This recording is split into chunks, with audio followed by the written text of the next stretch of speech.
Hi guys, welcome back to my channel. இன்று நாங்கள் பார்க்க போவது இந்த ரிப்பிள் XRP என்கின்ற ஒரு கிரிப்டோ கரன்சி ப்ராஜெக்ட் பற்றி பார்க்க போகிறோம். இது one of the top 5 crypto கரன்சியில் இருக்கிற ஒரு ப்ராஜெக்டாக இருக்கின்றது. இது from day one long time ago இந்த ப்ராஜெக்ட் ஆல்ரெடி மார்க்கெட்டில் இருக்கின்றது. இதுக்கான க்ரோத் இன்க்ரிமெண்டாக கூடி குறையும். உங்களுக்கு தெரியும் இந்த வருடம் ஒரு சைக்கிள் இருக்கின்றது. அந்த டைமில் இதற்கான ப்ரைஸ் எதுவாக இருக்கலாம் என்பதை பற்றி பார்க்க போகிறோம். என்று சொன்னால் ரிப்பிள் XRP என்பது ஒஃபிஷியலாக சில கவர்மெண்ட்கள் கூட இந்த டோக்கனை யூஸ் பண்ணுகின்றார்கள் தங்கள் கண்ட்ரியில். அதனால் தான் வருகின்ற ஒரு ஹைப் வரும் பொழுது இந்த ப்ராஜெக்டான க்ரோத் ஆல்வேஸ் இருக்கும். ஏன்னு சொன்னால் cross border payment அப்படிப்பட்ட விஷயங்கள் எல்லாமே இவர்கள் செய்து கொண்டு வருகின்றார்கள். சில பேங்குகள் கூட யூஸ் பண்ணுகின்றார்கள். ஸோ அதனால் தான் அந்த ப்ராஜெக்டை பற்றி கொஞ்சம் டீட்டெயிலாக பார்ப்போம். என்ன நடக்கின்றது இந்த மார்க்கெட்டில், அதற்கான ஸ்டாண்ட் என்ன என்பதை பற்றி இந்த வீடியோ பார்க்க முடியும். ஸோ அதை பற்றி தெரியணுமாக இருந்தால் இந்த வீடியோவை தொடர்ந்து ஸ்கிப் பண்ணாமல் பாருங்கள். பார்த்தால் தான் இதில் இருக்கின்ற பிரயோசனத்தை வைத்து நீங்களும் ஃபர்தர் ரிசர்ச் பண்ணி அதற்கான ஒரு பிரயோசனத்தை அடைய முடியும். இப்போது இந்த சேனலுக்கு இதுதான் முதல் தெரியும் சொன்னால் welcome to my channel and thank you for வாட்சிங் மை வீடியோ. இப்போ மறந்துடாமல் இந்த சேனலை சப்ஸ்கிரைப் பண்ணிவிட்டு அந்த பெல் நோட்டிஃபிகேஷனை ஆன் பண்ணி விடுங்கள். அப்போது தான் உடனுக்குடன் நான் போடுகின்ற வீடியோ உங்களை அடைவதன் மூலம் நீங்கள் அதிலிருந்து பிரயோசனம் அடைந்து கொள்ள முடியும். அது மட்டும் இல்லை, உங்களுக்கு தெரியும் நான் ஒரு பர்சனல் ஃபைனான்ஸ் அட்வைசர் இல்லை. ஒரு வேளை இந்த சேனல் எந்த ப்ராஜெக்டை பற்றி நான் சொன்னாலும் அது ஒரு எஜுகேஷன் பர்பஸ்க்கு மட்டும்தான். அதை பார்த்துவிட்டு உங்களது ஃபர்தர் ரிசர்ச்சை பண்ணி உங்களது ரிசர்ச்சை செய்யுங்கள். அதுக்கு அப்புறம் உங்களுக்கு பிடித்திருந்தாலும் மட்டும்தான் அந்த ப்ராஜெக்டில் இன்வெஸ்ட் பண்ணுங்கள். நான் ஒருபோதும் எந்த ப்ராஜெக்டில் இன்வெஸ்ட் பண்ண சொல்லவில்லை என்பதையும் நான் சொல்லிவிடுகிறேன். சரி, வாருங்கள் இன்றைய வீடியோக்கு செல்வோம். அந்த வகையில் இன்று நாங்கள் பார்க்க போவது ஒரு ப்ராஜெக்ட் கோல் ரிப்பிள், அதாவது XRP என்று சொல்வார்கள்.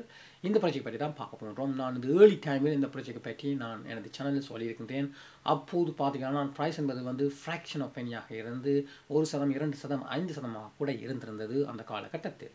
பட் அதே சமயம் ஒவ்வொரு புல்ரன் அல்லது ஒவ்வொரு சைக்கிள் என்று சொல்லக்கூடிய 4 வருடத்துக்கு ஒருக்க பார்த்தீங்களானால் அதன் ப்ரைஸ் ஓல் டைம் ஹை ஆகிறது வழக்கம்.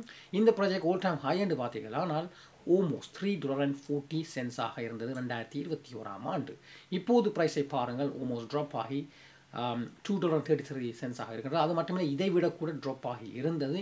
இப்போது மீண்டும் இது ப்ரைஸ் கூடிக்கொண்டு வருகின்றது. அதுக்கான பல காரணங்கள் இருக்கின்றன. அதை பற்றி தான் பார்க்க போகின்றோம். அதே மாதிரி பார்த்துக்கிட்டு சொன்னால் இந்த 2025ஆம் ஆண்டு என்பது பொதுவாக எல்லா கிரிப்டோ கரன்சிக்கும் ஒரு க்ரோத் இருக்கும். அதாவது ஃபண்டமெண்டல் ஸ்ட்ராங்காக இருக்கின்ற ப்ராஜெக்டுகளுக்கு இருக்கும். உதாரணத்துக்கு சொல்லுவோம்னா கார்டோனா, பொக்காடோட், பிட்காயின், ஈதர் அப்படி நீங்கள் டாப் 10 மட்டுமில்லை பல அதர் கோயின்கள் கூட இருக்கின்றன. ஓகே, எனது சேனலில் சொல்லியிருக்கின்ற பல ப்ராஜெக்டில் நீங்கள் போய் பாருங்கள். அதில் கூட எல்லா ப்ராஜெக்டான அட்லீஸ்ட் ஒரு 2, 3, 5x வருவதற்கான வாய்ப்பு இருக்கின்றது இந்த 2025ஆம் ஆண்டு. அதற்கு அப்புறம் 2026ஆம் ஆண்டு பார்ப்போமானால் எல்லா கோயின்களும் இன்க்ளூடிங் பிட்காயின்கள் கூட ஆல்மோஸ்ட் 80 to 90% கிராஷ் பண்ணதுக்கான வாய்ப்பும் இருக்கிறது. ஸோ நீங்களாம் ஸ்மார்ட்டாக எப்போது அதை விற்க வேணும் என்பதை நீங்கள் டிசைட் பண்ணிக்கொள்ளுங்கள். அதே சமயம் இந்த ஓல் டைம் லோ நான் ஓடி வச்சிருக்கேன்னு பாருங்கள். இந்த ஃப்ராக்ஷன் ஆஃப் பெனியாக இருந்தது. ஓகே, இப்போ நான் வாங்கும் பொழுது பார்த்தீங்கன்னு சொன்னால் 1%, 2% கூட இருந்தது. அந்த டைமில் தான் எந்த சேனல் கூட ஷேர் பண்ணியிருந்தேன். பட் இப்போது இந்த டோக்கன் என்னிடம் இல்லை. பட் ஆனால் இதற்கான க்ரோத் எப்படி இருக்கும் என்பதை பற்றி தான் பார்க்க போகிறேன். ஸோ நான் வைத்திருந்த டோக்கனை நான் அப்போவே 2021ஆம் ஆண்டே செல் பண்ணிவிட்டேன். பட் எனிவே இப்போ குயிக்காக அவர்கள் மார்க்கெட்டை பார்ப்போமானால் அவர்களின் டோட்டல் சப்ளை என்பது பார்த்தீங்கன்னா நியர்லி 100 பில்லியனாக இருக்கின்றது. லாட் டோக்கன், ஆனால் லாட் பீப்புள் இதை யூஸ் பண்ணுறாங்க. இப்போ சர்க்குலஸ் இருக்கிறது 58 பில்லியன் மட்டும்தான். கரண்ட் மார்க்கெட் என்பது பார்த்தீங்கன்னா 137 billion. It's not like millions. Okay, billions of dollar இந்த இதில் இருக்கின்றது. அது மட்டும் இல்லை, இந்த ப்ராஜெக்ட் என்று பார்ப்போம். ஆனால் இது யார்களால் யூஸ் பண்ணுறது பார்த்தீங்கன்னு சொன்னால் பெரிய பெரிய பேங்குகள் கூட இதை யூஸ் பண்ணுறாங்க. உதாரணத்துக்கு HSP என்பது உங்களுக்கு தெரியும், குளோபல் பேங்க். ஏர்லி டைமில் அவர்கள் கூட இதை யூஸ் பண்ணி இருந்தார்கள். அவர்கள் ரிசர்ச் பர்பஸுக்காக இருக்கலாம். பட் இருந்தாலும் இப்போது பல கண்ட்ரிகள் கூட இவர்களை யூஸ் பண்ணுகின்றார்கள். cross border payment என்பது அதுக்காக யூஸ் பண்ணுகின்றார்கள். ஓகே, ஸோ அதை பற்றியும் இன்னொரு விஷயத்தை நாங்கள் பார்க்க போகிறோம். சரி, இப்போது பாருங்கள், சில நியூஸுகள் வந்திருக்கின்றன. உதாரணத்துக்கு பார்த்தீங்கன்னு சொன்னால் இந்த XRP ஃபியூச்சர் ETF, அதாவது எக்ஸ்சேஞ்ச் ட்ரேட் ஃபண்ட் என்கின்ற ஒரு விஷயம். இது என்னென்னு பார்த்தீங்கன்னு சொன்னால் சென்ட்ரலைஸ் குளோபலாக இருக்கின்ற பல எக்ஸ்சேஞ்சுகளில் அந்த நாட்டுக்கான கம்பெனிகள் கூட தங்களது பப்ளிக் ட்ரேடிங் என்று சொல்வார்கள். பப்ளிக் கம்பெனி ஆக்குவதற்கு அப்புறம் அதை அவர்கள் அங்கு செல் பண்ணி விற்பது வழக்கம். அதே மாதிரி ETF என்பது ஒரு வகையான இது, அதுக்கு பேர் எக்ஸ்சேஞ்ச் ட்ரேட் ஃபண்ட் என்று சொல்வார்கள். அதை அலோகேட் பண்ணி இருப்பார். மோஸ்ட் சேஃப் என்று கூட சொல்லிக்கொள்ளலாம்.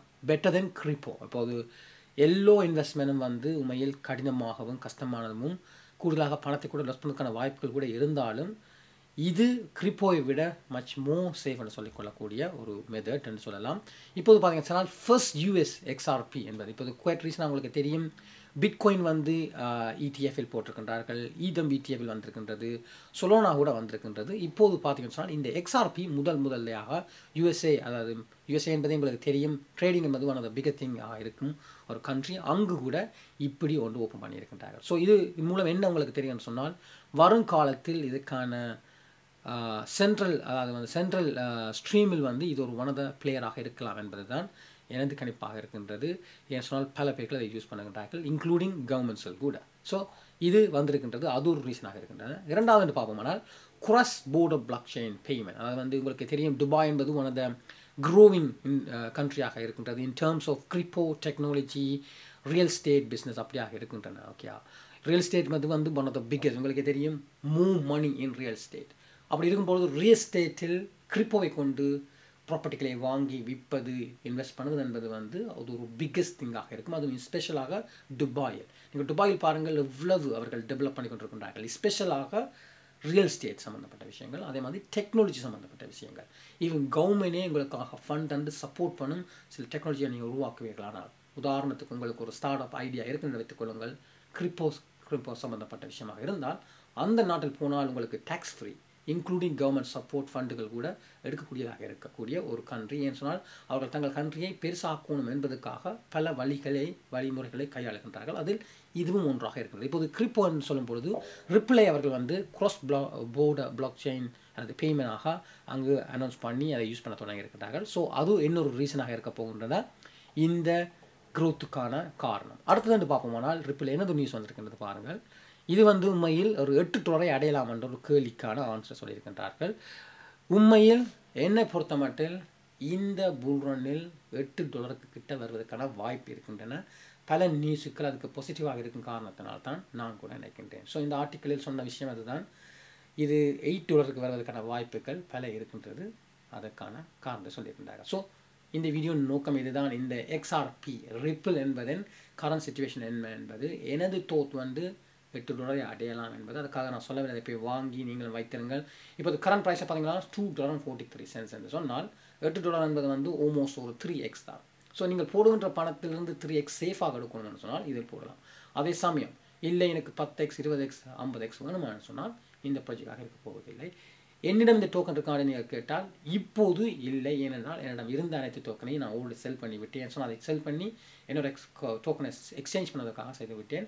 அதே சமயம் இதே டோக்கனில் வந்து ஆல்மோஸ்ட் ஒரு 3000 4000 டோக்கன் நான் வந்து 2019 இல்லை 2020 லொஸ்ட்டும் பண்ணியிருக்கின்றேன். எனக்கு வாலெட்டை வந்து லொஸ் பண்ணின காரணத்தினால் அப்படியே லொஸ் பண்ணி விட்டேன்.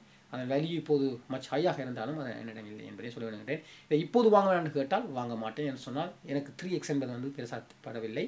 பட் ஆனால் சில பேர்கள் சேஃபாக ப்ளே பண்ணணுமாக இருந்தால் சில பேர்கள் வாங்குவார்கள் என்பதை நினைக்கின்றேன். ஓகே, ஸோ ஹோப் இந்த வீடியோ யூஸ்ஃபுல்லாக இருந்திருக்கும். உங்களது தோட் என்ன மாதிரியான கிரிப்டோ நீங்கள் வாங்குகின்றீர்கள், ஏதாவது கிரிப்டோ கரன்சியை பற்றி நான் இந்த சேனலில் ரிவ்யூ பண்ணணுமாக இருந்தால் கமெண்டில் போட்டு விடுங்கள். அது சமயம் எனது டெலிகிராமில் ஜாயின் பண்ணுங்கள், எனது இன்ஸ்டாகிராமில் ஃபாலோ பண்ணுங்கள்.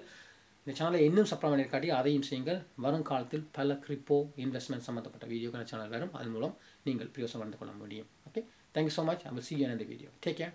Bye bye.